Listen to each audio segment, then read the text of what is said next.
2,000 years ago, Marcus Aurelius was the most powerful man on earth. He controlled an empire spanning millions of square miles and governed the lives of millions. He commanded the most formidable army of his time and held the power of life and death over countless individuals. Despite this immense power, he could have easily succumbed to the temptations of pleasure and indolence, or been driven to madness by stress and overwork. Yet, as one biographer noted, Marcus proved himself worthy of all the responsibility and power placed upon him. Remarkably, he wasn't corrupted by it, nor did he break under the pressure. He acquitted himself well. So, what was his secret? What did the daily life of Marcus Aurelius look like? How did he manage his duties so effectively? Thanks to his meditations, we have a glimpse into his private thoughts and routines.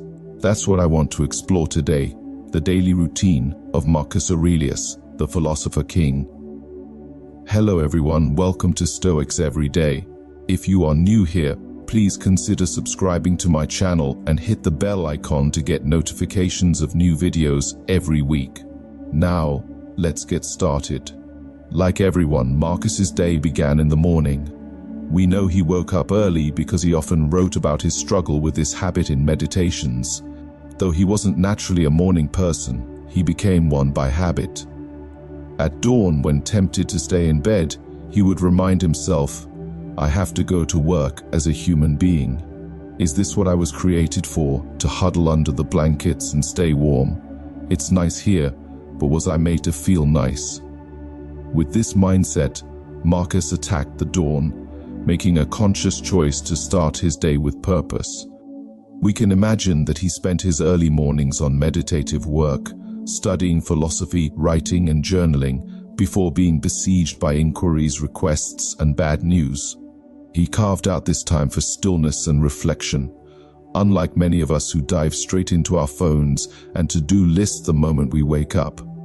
Instead of being reactive, Marcus used this time to cultivate a Stoic state of ataraxia, or freedom from disturbance. In meditations, he wrote about preparing for the day ahead by acknowledging that he would encounter meddling, ungrateful, arrogant, dishonest, jealous and surly people.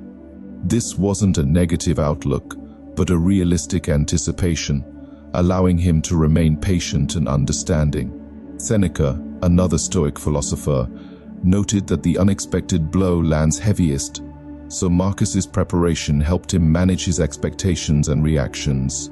Once the day began, Marcus focused on his tasks with a Roman's concentration. He planned his day meticulously, even scheduling bathroom breaks to avoid wasting time. He aimed to be fully present and effective in his duties, from making decisions and hearing cases to addressing crowds and leading troops. He avoided complaining and maintained a diligent, focused approach to his work. Despite his heavy responsibilities, Marcus recognized the need for balance. He engaged in physical exercise, enjoying boxing, wrestling, hunting, and horseback riding. He also appreciated nature, often taking walks and reflecting on the beauty around him, as described in vivid passages from meditations. Unlike many Romans, he disliked the violence of the Colosseum and preferred peaceful contemplation. Marcus found solace in reading and writing, which were essential parts of his routine. His writings are filled with references to various works he had studied extensively, demonstrating his commitment to learning and self-improvement. At the end of each day, he reviewed his actions and thoughts, holding himself accountable and striving to improve. A key part of Marcus's routine was the Stoic practice of memento mori, reminding himself of his mortality. He believed this perspective helped him prioritize his actions and appreciate the present. He also spent time with his family, understanding the importance of being present and cherishing those moments. Marcus Aurelius's life, though seemingly unrelatable in its historical context, offers timeless lessons. His disciplined routine, balance of work and personal life, and philosophical mindset are practices we can all learn from and apply to our own lives. In his writings, Marcus Aurelius explores the idea of preparing oneself for the challenges of the day ahead. He reflects on how to be patient, understanding, and anticipative. This aligns with a Stoic principle articulated by Seneca: the unexpected blow lands heaviest. If one expects everyone to be wonderful and everything to go smoothly, disappointment is inevitable. Marcus practices premeditation, anticipating difficulties to better manage his reactions. In one passage, Marcus contemplates the nature of difficult people and his role in dealing with them. He advises against losing temper or writing them off. Instead, he encourages finding the good in them and maintaining composure. By anticipating how the day might unfold, Marcus sets himself up for success despite the immense responsibilities he bears.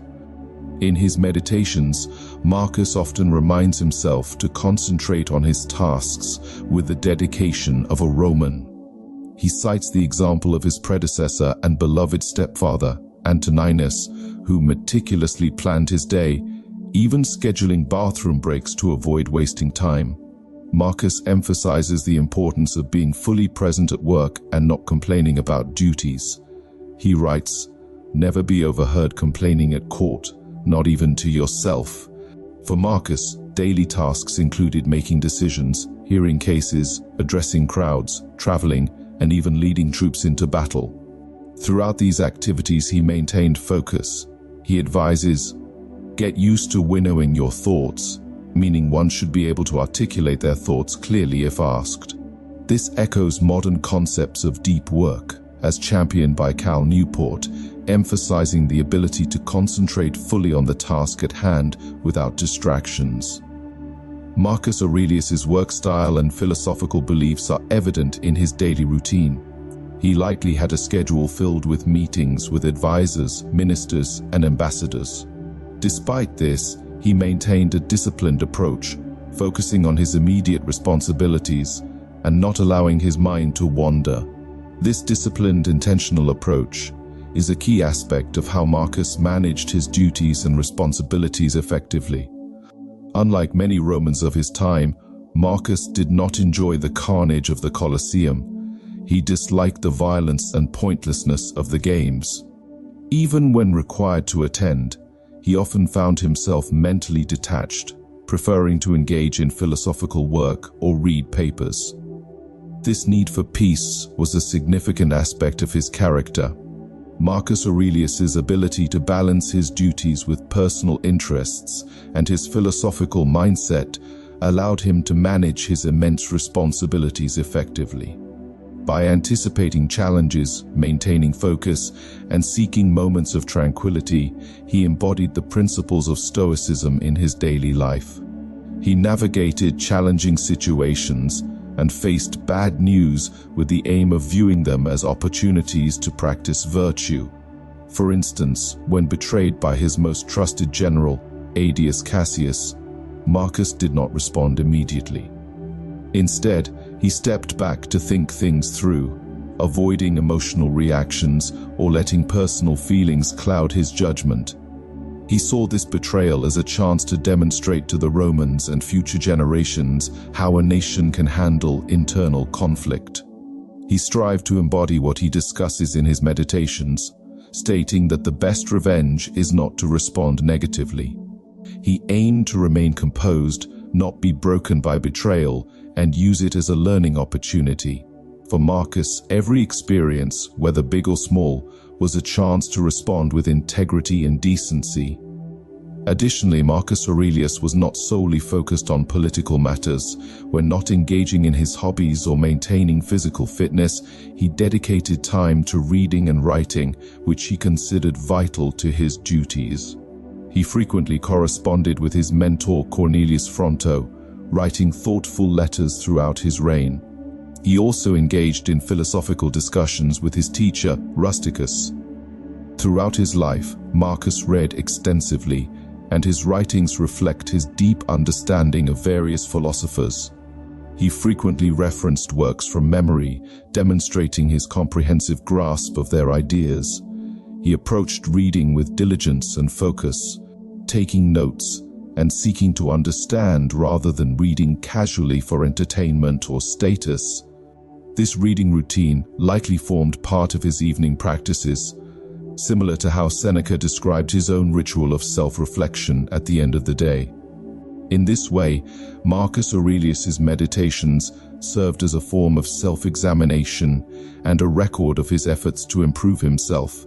Marcus reflected on how he could improve himself, what he did right, what went wrong, and where he could hold himself accountable. Few people could provide that kind of feedback for him. He didn't have a traditional boss, and the judgment of history would come long after he was gone. He wanted to remind himself of his priorities and ensure he was the ultimate authority in holding himself accountable. He believed in striving to be the person that philosophy encouraged him to be. Throughout the day, he practiced being present with his family, often wishing he could spend more time with his wife. In one letter to Fronto, he wrote about valuing those moments and advised that when tucking his children in at night, he should remind himself that they may not wake up in the morning. This reflection wasn't morbid, rather, it was a reminder to savor those moments and be more present. The practice of memento mori, remembering one's mortality, was central to Marcus Aurelius's daily routine. Reflecting on life's transience, he wrote in Meditations about nature and its constant change, reminding himself to cherish the present moment. Whether witnessing the decay of objects or the cycle of life, he believed these reflections should motivate us to live well, be good, and appreciate our existence. In the life of Marcus Aurelius, we see a man whose experiences may seem completely unrelatable to us. He was the most powerful man in the world 2,000 years ago, speaking languages that are no longer spoken and living a lifestyle that we can hardly imagine. However, as we read his meditations and learn about his daily routine, we see that he was just like us.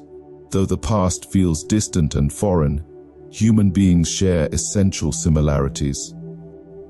The more things change, the more they remain the same. We can learn many valuable habits and practices from Marcus that we should apply in our own lives. Returning to the point, after all this reflection, he still needs to get to bed. It's easy to talk about waking up early, but if you don't protect your sleep and maintain discipline in your evening routine, waking up early will be a struggle. If you're using your phone until 3:00 a.m. and then trying to wake up with the dawn, you will have a hard time. It's known that Marcus struggled with insomnia, likely due to stress and health issues, but he made an effort to get to bed and take care of himself, and we must do the same. In summary, Marcus Aurelius's daily routine, steeped in Stoic philosophy, offers timeless lessons for modern life. From waking early to anticipate and prepare for challenges, maintaining focus and balance, engaging in physical exercise and nature, to ending the day with self-reflection and a reminder of mortality, Marcus's practices can inspire us to live with purpose, diligence, and mindfulness. Although we may never experience the exact pressures Marcus faced, we all face responsibilities and challenges in our own lives. By learning from his approach and integrating similar routines and mindsets, we can navigate our own paths with greater wisdom and resilience. If you like this video and haven't yet subscribed my channel, please do so. Also hit the bell icon for more such content. Till then, stay stoic, stay strong.